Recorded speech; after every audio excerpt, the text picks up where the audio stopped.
What's up, guys, and welcome to another Roblox episode. Today, we are going to be doing something a little different. It's going to be the scariest thing that kids have said to parents, like little kids, which I assume play Roblox, so I'm just going to say kids that play Roblox.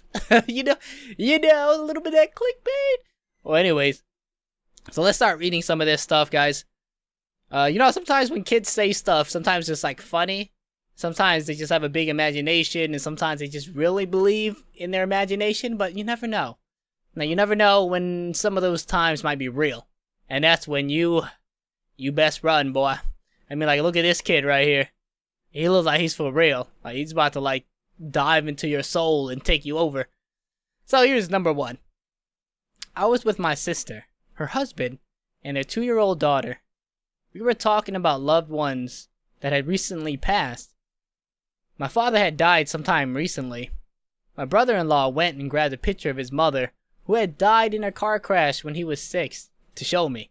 When my niece saw the picture, though she started, why would you laugh? Though she started laughing, we asked her what was so funny, and she looked at us and said, "That's my special friend who sings to me." What the heck? I still shiver a bit just thinking about it. You're right, see? So, I don't even know what to say about that. Jesus. Wow. Okay. So the mom still singing to the niece. And she's all laughing because she's like, oh, she's not dead. Oh no, forget that. Gee, somebody's like, reason number 25 to never have children. Okay. That's a pretty good reason. Second one. Go back to sleep. There isn't anything under your bed. He is behind you now. Ah, interesting. As my kid said that to me, man, just whoo, drop kick in the face till he fell asleep. Third one. Walking past an old cemetery, my then 3-year-old son casually said, "My brother is in there." When I reminded him that he didn't have a brother, he said, "No, mama, from before, when the other lady was my mommy." Yeah, it's kind of strange, you know. It's like reincarnation or something. Number 4. I was talking to my 2-year-old. He said, "Goodbye, Dad." I said, "No, we say goodnight." He said, "I know, but this time it's goodbye." Had to check on him a few times to make sure he was still there. It's funny how he's checking up on him. What if, like, he has to check up on himself? What if what the kid meant was, like, you're gonna die, not me? Like, sayonara, see you later. Make sure you leave, like some food left for me before you go, though. Number 5. My sister got hit by a drunk driver in April, and it totaled her car. She had my 4-year-old nephew and my infant niece with her. Dang. When my mom arrived at the hospital, my nephew asked her if he would thank the big guys. What big guys, Caden? Grammy. The big guys that were in the car with me when it got loud and scary, and they hugged me with their arms and kept me safe. Even the insurance adjuster cannot explain how either child escaped with not a scratch. How would the insurance adjuster know anything about this kind of stuff, though? Huh? What? Alright, this one is kind of believable, because maybe the kid thought that, like, maybe firefighters or cops went to rescue them and they kind of, like, pulled them out the car, and that's what he meant by the big guys. But that might be it right there. Alright, number 6. When my cousin was 2 years old or so, her mom got pregnant again. One day, she went to hug her mom's belly and said, "Little brother's sick." A few days later, she had a miscarriage. That's pretty sad. It's like a sixth sense type of thing, like you can tell when someone's sick or getting sick. That's sad. Number 7. When my son was small, I was talking to him about growing potatoes. I described how you bank up the earth around them as they grow, and he said, "I used to do that when I was an old man." Ha. Interesting. Another reincarnation story. Getting my 2.5-year-old daughter out of the bath one night. This is number 8, by the way. My wife and I were briefing her on how important it was to keep her privates clean. Why are we talking about this, bro? She casually replied, "I'll keep going." Oh, nobody scroofs me there. They tried one night. They kicked the door in to try, but I fought back. I died, and now I'm here. She said it like it was nothing. Another reincarnation story. Jesus Christ. Two, no television. No more television. No more crazy books for kids. You know how kids always have that non-fiction stuff? You know, or is it fiction? I don't know, I get confused. But all the make-believe Harry Potter stuff, you know? None of my kids are reading that stuff because they're going to be coming up with some crazy imagination. I'm going to have to send them to the church, let them stay with the priest, dip their whole body into the water and keep them there for a little bit. Cleanse them clean. Number 9. Why are you crying? Bad man. What bad man? There. Points behind me at a dark corner of the room.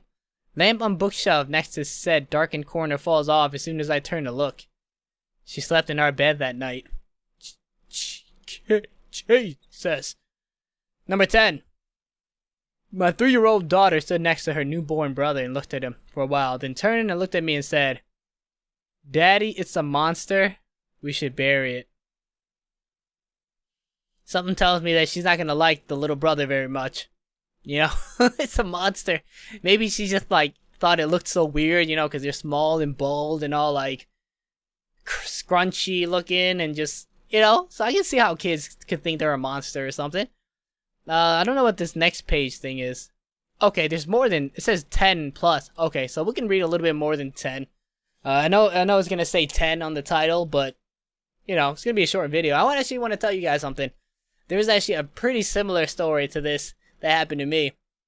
So I was tucking my little sister in at night, couple I think maybe 10 years ago. Yeah, she was like 6 or 7, and I was tucking her in, but she kept staring at the corner of the room, and I'm like, why are you staring at the corner of the room for?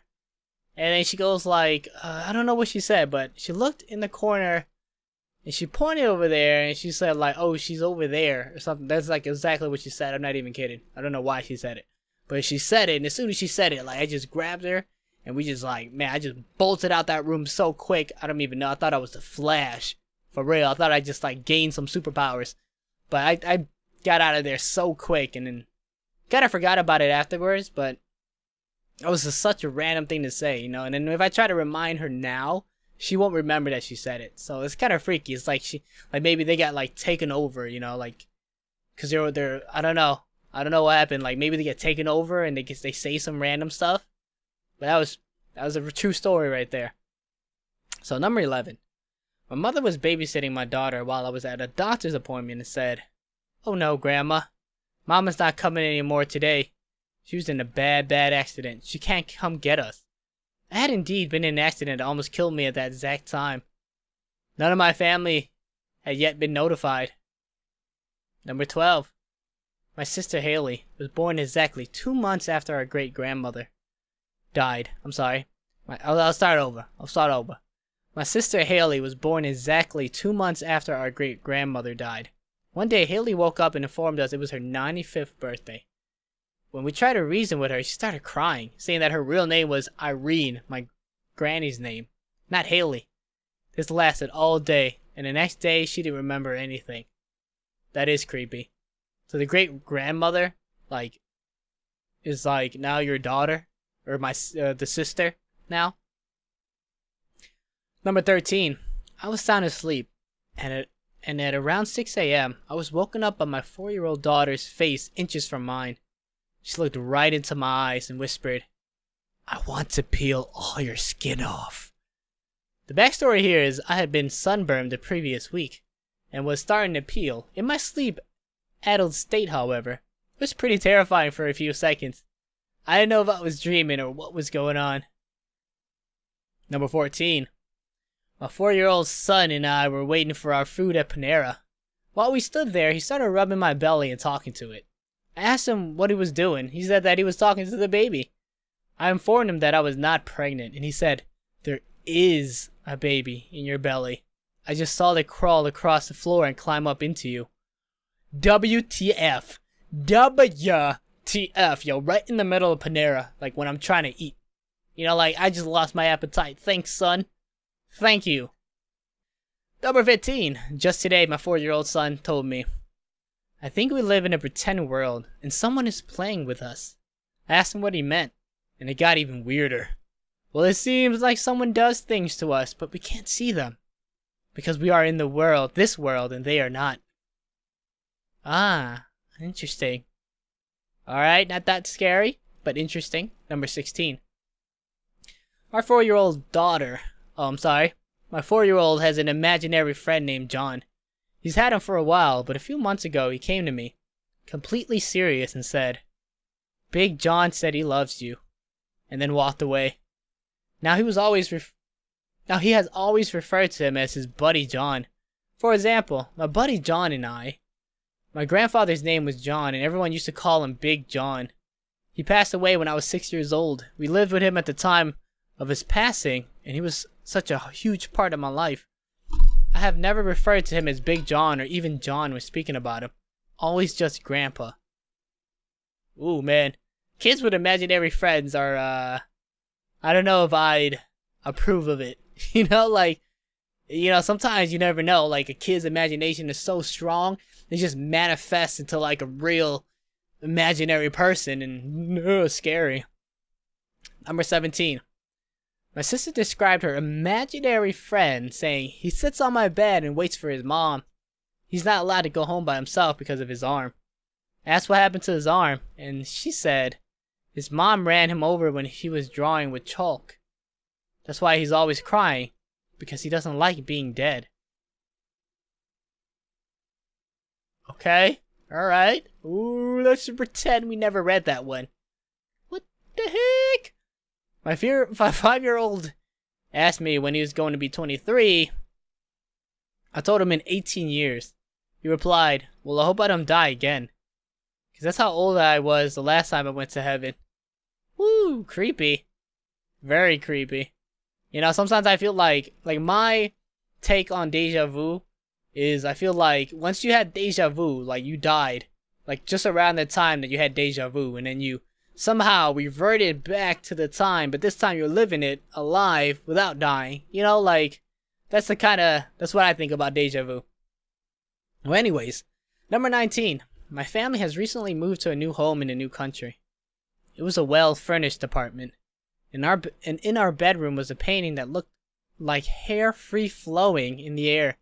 It wasn't a pleasant or soothing painting, but I was trying to make peace with it. Why do you need to make peace with a random painting, though? My son was 2.5 years old then. One day I was settling him down for an afternoon nap in my bedroom when he said, "I don't want to sleep in this room." I asked him why, and he said, "This painting looks at me and tries to talk to me, and I don't like it." Oh, God. On my way from work, number 20, last one. On my way from work, my 3-year-old daughter in the back seat. Let me read that over again. On my way from work, my 3-year-old daughter in the back seat. This is just written kind of bad. We'd pass a very old cemetery every day. She used to tell me the people in there were waving to her. She was adamant she saw people in a school, in a store, and they'd wave to her. This went on for several months, and every day she'd tell me. I was telling this to a coworker who lived in the area and was a history buff, which means he knew a lot about history. He then researched the cemetery and told me the area was actually the site of where soldiers fought in the war, and they were buried there. They also made a very tiny town for a small time, Samp Town, and there was a school and a little store, and some people lived there. If this wasn't enough to freak me out, one day driving past, my daughter told me a lady in there wanted her to come in. I found a different route home after that. Oh, God, that gave me goosebumps. Oh, man. I don't know if y'all see it, man. Goosebumps for real. That's like, out of all the ones that I've read, this last one got me goosebumps. Jesus. Alright, there's a lot more, so if you guys enjoyed this series or this video, whatever you want to call it, let me know in the comment section below. Hit that like, and I will bring you guys the next 20 scary stories that kids that play Roblox say. So I hope you guys enjoyed those stories, and if you did, make sure you sleep with the light on at night, and I will see you guys next time. Much love.